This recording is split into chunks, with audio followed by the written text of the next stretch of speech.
சுஜாதா அவர்கள் எழுதிய ரோஜா suspense crime நாவல். அதனுடைய பகுதிகள் பார்த்துட்டு இருக்கோம். இந்த வீடியோல இந்த நாவலோட அடுத்த பகுதியை கேட்க போறோம். கேட்கலாமா? பகுதி 2, இரண்டாவது தினம். இன்ஸ்பெக்டர் ராஜசேகரன் காலையில் எழுந்து பல்விளக்கி தன் மனைவியின் பெயர் சரளா, எழுப்பாமல் காஃபி போட்டுக்கொண்டு கையில் ஆவி பறக்கும் காஃபியுடன் செய்தித்தாளை மேம்போக்காக மேய்ந்துவிட்டு கடைசி பக்கத்தில் இருக்கும் குறுக்கெழுத்து பகுதியின் வார்த்தை சிக்கல்களில் சற்று நேரம் ஆழ்ந்தார். சரளா கண் விழித்த போது அவளை நோக்கி புன்முறுவல் செய்தார். என்னங்க இது, எழுப்பக்கூடாதா என்ன? இன்னைக்கு விடுமுறை தினமாச்சேன்னு கொஞ்சம் தூங்கிட்டேன் என்றாள் சரளா. இன்னும் கொஞ்சம் தூங்கு போ என்றார் அவர். அவள் எழுந்து முகம் கழுவிக்கொண்டு அவருடன் ஒட்டி உட்கார்ந்தாள். இன்னைக்காவது சினிமாவுக்கு போலாமா? டிக்கெட் வாங்கிக்கிட்டு போலாம் என்றார் அவர். நம்ம டிக்கெட் வாங்க விட மாட்டேங்களே நம்மள. அப்ப சினிமா வேண்டாம் சரளா. சரியா போச்சு போங்க. நீங்க ஒருத்தர் தான் இப்படி இருக்கீங்க. ஜீப்ல நான் உட்காரக்கூடாது, கோயில்லையும் எல்லோரையும் போல கியூல நிக்கணும், சினிமாவுக்கு டிக்கெட் வாங்கணும். என்ன செய்யறது? அப்படிப்பட்ட அப்பாவியே நீ கல்யாணம் செஞ்சுக்கிட்டு இருக்க. அப்பாவி? நீங்களா அப்பாவி? இதோ பாருங்க, டிக்கெட் வாங்கியோ வாங்காமலையோ இன்னைக்கு கட்டாயம் நம்ம சினிமாவுக்கு போய்தான் ஆகணும். எனக்கு வீட்டுல முடங்கி கிடந்து அழுத்து போச்சுங்க. சரி சரளா, இன்னைக்கு போகலாம். என்ன என்ன என்று அவர் கேட்டது அவசரமாக வீட்டுக்குள் ஓடி வந்து தள்ளி நின்று சல்யூட் அடித்த ஒரு பிசியை நோக்கி. ஏட்டையா அனுப்பிச்சாருங்க, பாசன வாய்க்கால் பக்கத்துல ஒரு பொம்பளை செத்து கிடக்குதான்.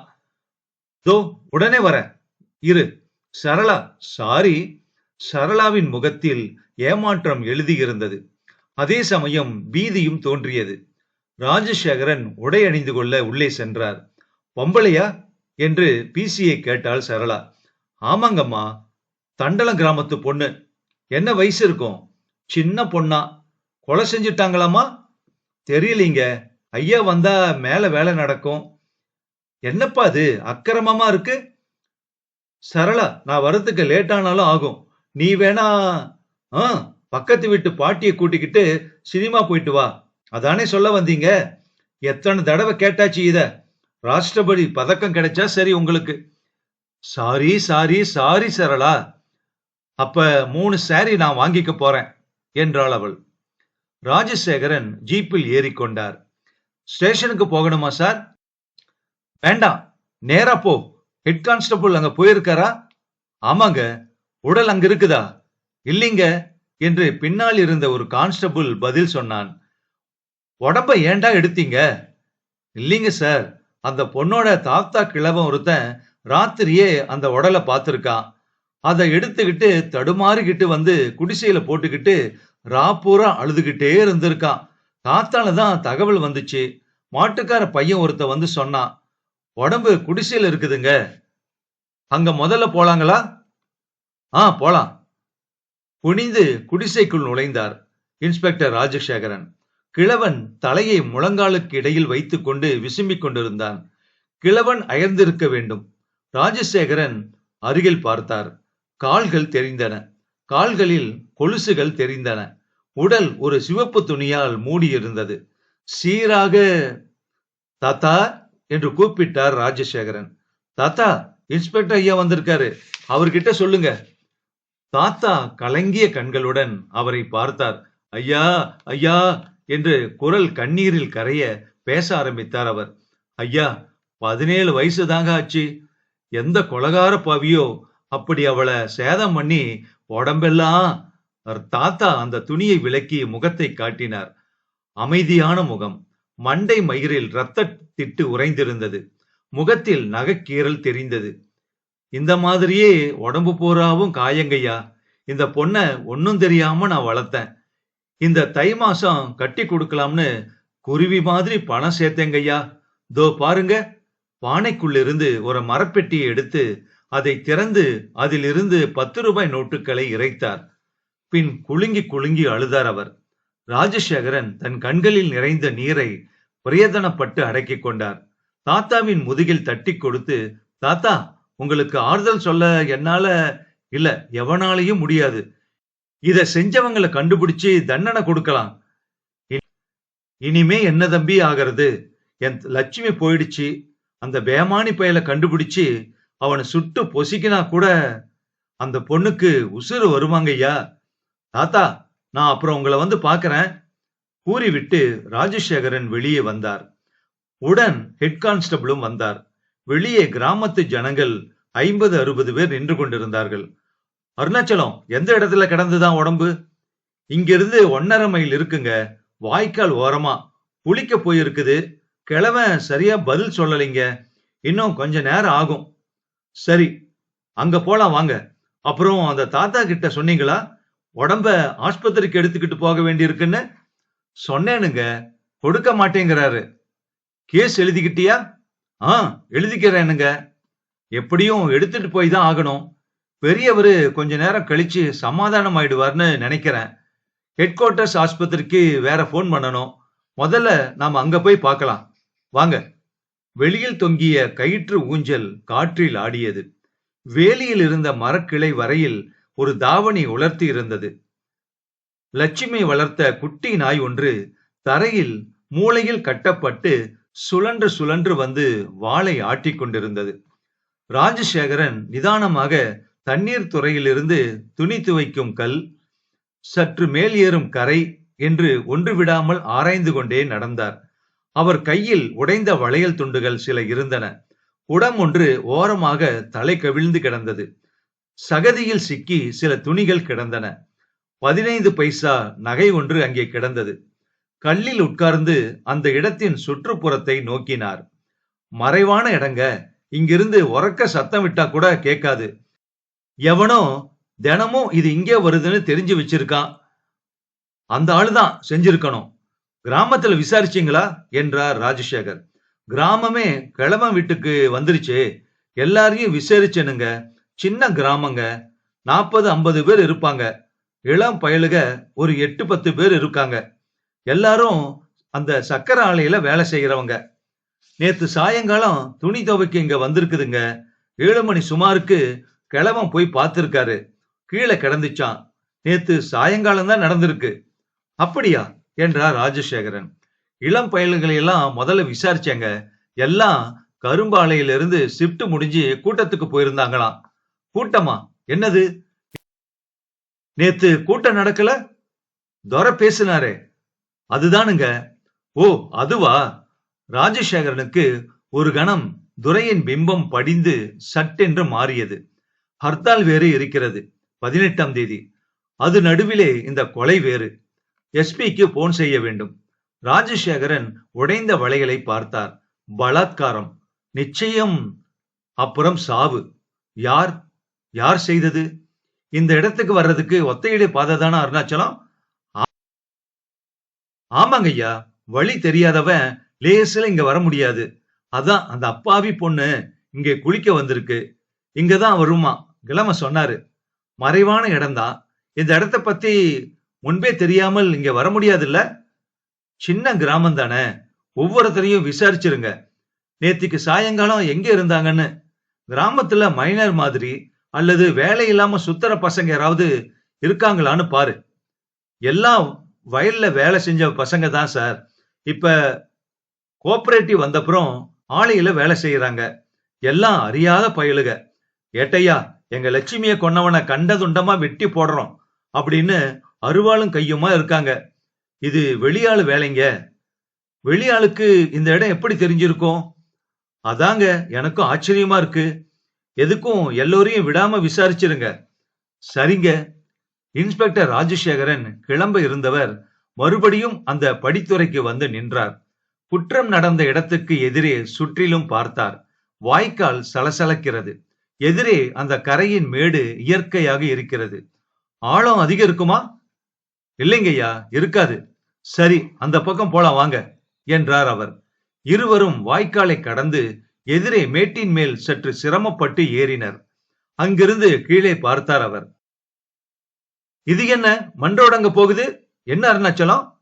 இது ஒரு குறுக்கு வழிங்க, வண்டி பாதை மாதிரி. மெயின் ரோட்டை புடிச்சிடலாம்.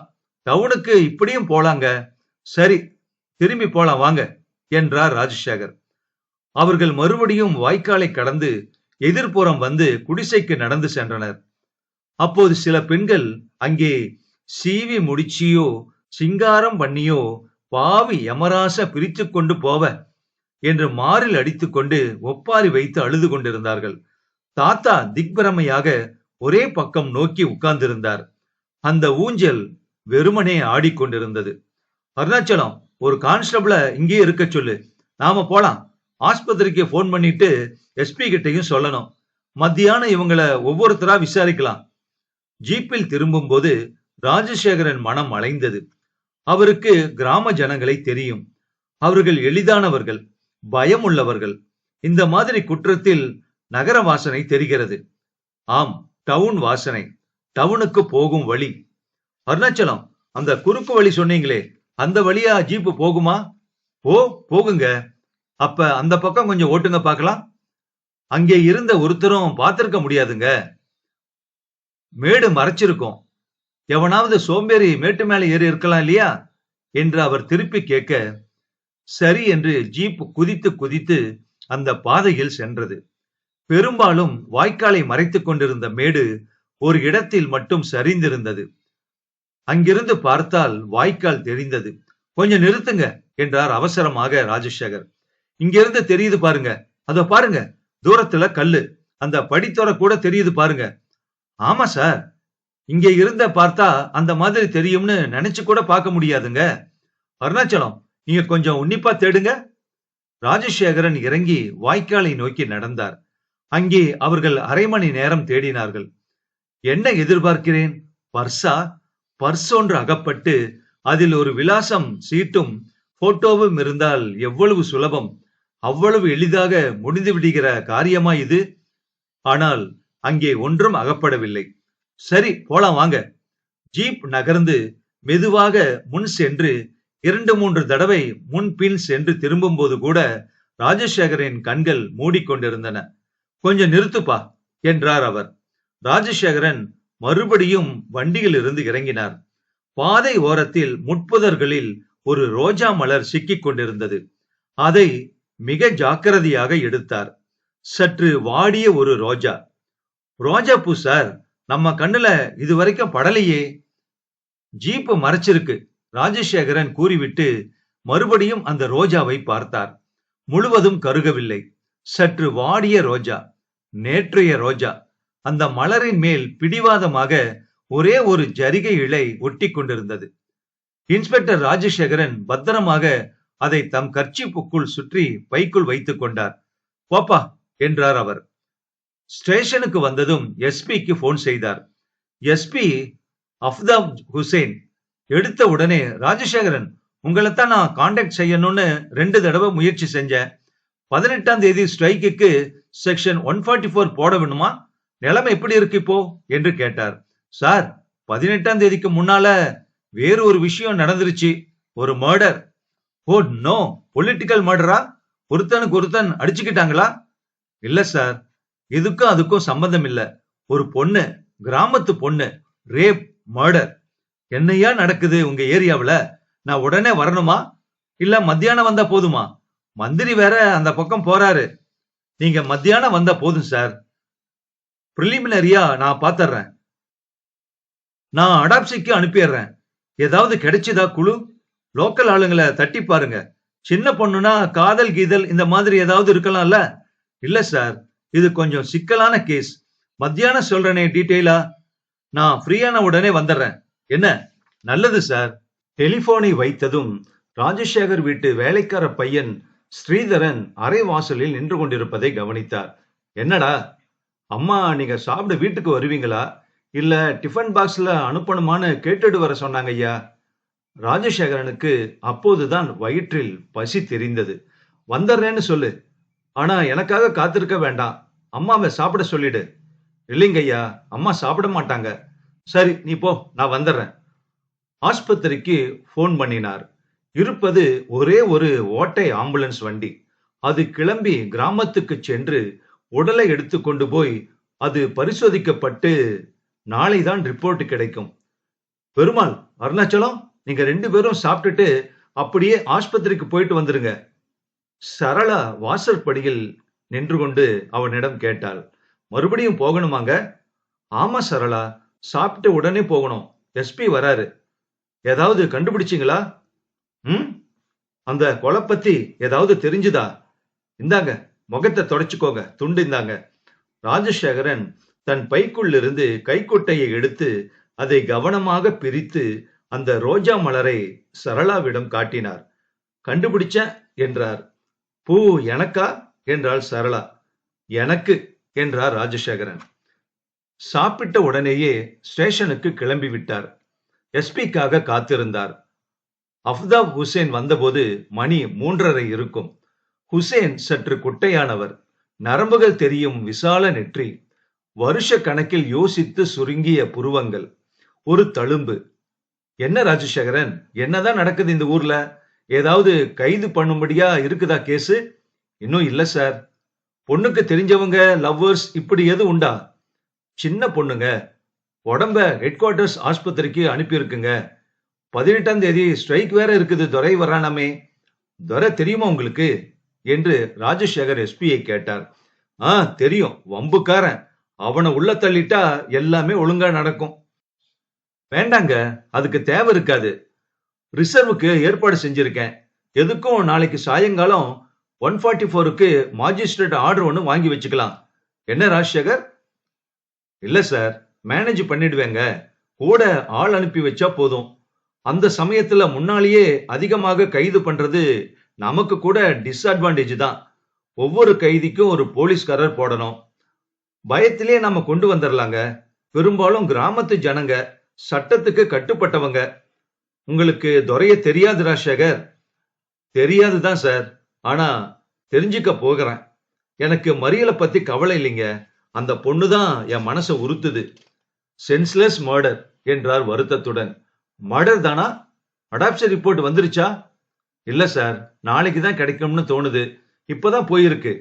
ஏதாவது குழு கிடைச்சுதா? நாம வாங்க அங்க போலாம், இடத்த பார்க்கலாம். அந்த ரோஜா மலரை பற்றி ராஜசேகரன் சொல்ல விரும்பவில்லை. அதற்கு இன்னும் நேரம் வரவில்லை. ஏதோ 1-2 தெரிஞ்சதுங்க. இன்னும் தீர்மானமா ஒன்னும் தெரியல. நாளைக்கு ரிப்போர்ட்டை பார்த்ததும் தான் தெரியும். அவன் எப்படி செஞ்சிருக்கான்னு தெரியணும் முதல்ல. சரி, வாங்க போலாம் என்றார் எஸ். 3வது தினம். மணி 7:30.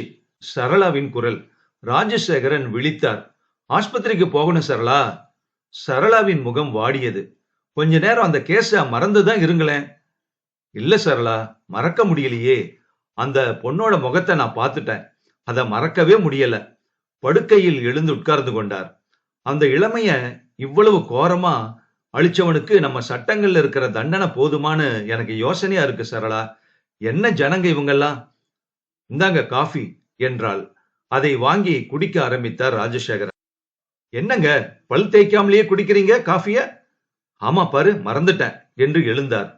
இந்த கேஸ தவிர வேற ஏதாவது ஞாபகம் இருக்கா உங்களுக்கு என்று தன் கணவனை கேட்டாள் சரளா.